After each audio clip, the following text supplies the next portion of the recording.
আসসালামু আলাইকুম। আজকে আমি হাজির হলাম আরেকটি নতুন রেসিপি নিয়ে। এটি হলো বেসন দিয়ে কচুর পাতার পাকোড়া। এটি সকালে বা বিকেলে চায়ের আড্ডায় বা ভাতের সঙ্গে আপনারা খেতে পারেন। এটাতে পাবেন প্রতিটা কামড়ে কামড়ে মশলার স্বাদ, পাতাগুলো থাকবে সুপার ক্রিস্পি। আর যদি থাকে তেঁতুলের আচার তাহলে তো আর কোনো কথাই নেই। তো চলুন দেখে আসি আজকের রেসিপি। আমি এখানে নিয়ে নিলাম 4টি কচুর পাতা। তা আপনারা এই ধরনের পাতাগুলো নিয়ে নেবেন। অন্য পাতাতে গলা চুলকাতে পারে, তাই আপনারা এই পাতাগুলোই নিয়ে নেবেন। পাতাগুলো কেটে আমি মাঝখান থেকে আলাদা করে নিচ্ছি। আমি আজকে এখানে 4টি পাতার করে দেখাবো। আপনারা চাইলে কম বা বেশি করে নিতে পারেন। আমি এটাকে কেটে সাইডে রেখে দেব। অন্যদিকে আমি বানিয়ে নেব এর ভিতরের পুরটা। আমি এখানে 1/4 কাপ নিয়ে নিলাম বেসন। ওই কাপের আবার নিয়ে নিলাম হাফ কাপ বেসন। আমার এখানে মোট 1 কাপ বেসন আছে। এখন দিয়ে দেবো এই মশলাগুলো। তো এইখানে আমি নিয়েছি মরিচের গুঁড়ো, লবণ, হলুদ, জিরা আর ধনিয়ার গুঁড়ো। এগুলো আমি দিয়ে ভালো করে নেড়েচেড়ে আমি এর ভিতরে মিশিয়ে নেব। আপনারা পরিমাণ মতো লবণ দিবেন। এখানে আমি অল্প একটু রান্নার তেল দিয়েছিলাম, দিয়ে আমি অল্প অল্প করে পানি দিয়ে ভালো করে একটা ব্যাটার বানিয়ে নেব। এই পর্যায়ে এসে আমার ব্যাটারটা বানানো শেষ। আমি এখানে একটা পাতা নিচ্ছি আর স্প্যাচুলা দিয়ে ভালো করে এটার গায়ে মাখিয়ে দিচ্ছি। আপনারা চাইলে এখানে হাত দিয়েও করতে পারেন, কোনো সমস্যা নাই। আপনারা চাইলে মোটা বা পাতলা করে ব্যাটারটা দিতে পারেন। আমি এখানে পাতলা পাতলা করেই দিয়ে দিচ্ছি। তো এভাবে আমি একটা করে নিলাম। অন্য পাতাটি আমি বিপরীতভাবে দিয়ে দেব। দিয়ে আমি ব্যাটারটা ভালো করে এর উপরে মাখিয়ে নেব।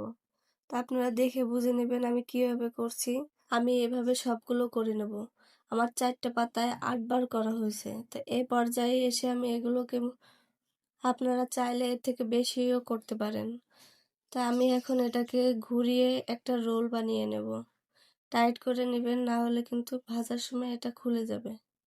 আমি ভালো করে একটা রোল করে নিলাম। অন্যদিকে আমি পানি ফুটাতে বসিয়েছিলাম। এখন দিয়ে দিলাম রাইস কুকারের উপরে সেই স্টিনারটা।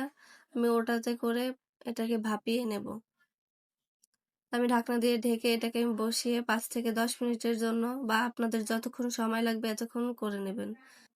এ পর্যায়ে এসে আমার এটা হয়ে গেছে। এটাকে আমি এখন ছোট ছোট করে পিস করে কেটে নেব। আপনারা ঠান্ডা হয়ে যাওয়ার পরে এটাকে কাটবেন, না হলে কিন্তু ভেঙে যাওয়ার চান্স থাকে। তো এই পর্যায়ে এসে আমার ঠান্ডা হয়ে গেছে বিধায় আমি এটাকে কেটে নিচ্ছি। আমি সবগুলো এভাবে কেটে নেব। আপনারা রোলটা কাটার আগে ছুরি বা যা দিয়েই কাটেন হালকা একটু তেল মাখিয়ে নেবেন, না হলে এটাতে লেগে যাবে। যার কারণে হালকা তেল মাখিয়ে নেবেন।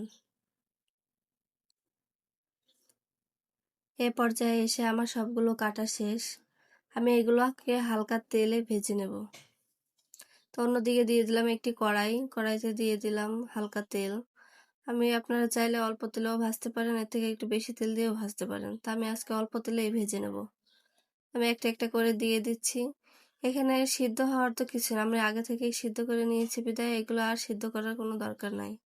এটাকে শুধু হালকা আঁচে আপনি মচমচা করে ভেজে নিলেই হবে। আমি এগুলোকে সময় নিয়ে এপিট ওপিট করে উল্টে পাল্টে ভালো করে ভেজে নেব। এ পর্যায়ে এসে আমার ভিডিওগুলো আপনাদের কাছে কেমন লাগে আমাকে কমেন্টে জানিয়ে যাবেন। তা আমার এক এক করে আমার সবগুলো ভাজা প্রায় শেষ। এখন আমি এগুলোকে উঠিয়ে পরিবেশন করে নেব। আমি এখানে টক ঝাল চাটনির সঙ্গে পরিবেশন করে নিলাম। আপনারা চাইলে শুধু টক চাটনির সঙ্গেও পরিবেশন করতে পারেন। তো সবাই ভালো থাকবেন, সুস্থ থাকবেন। আল্লাহ হাফেজ।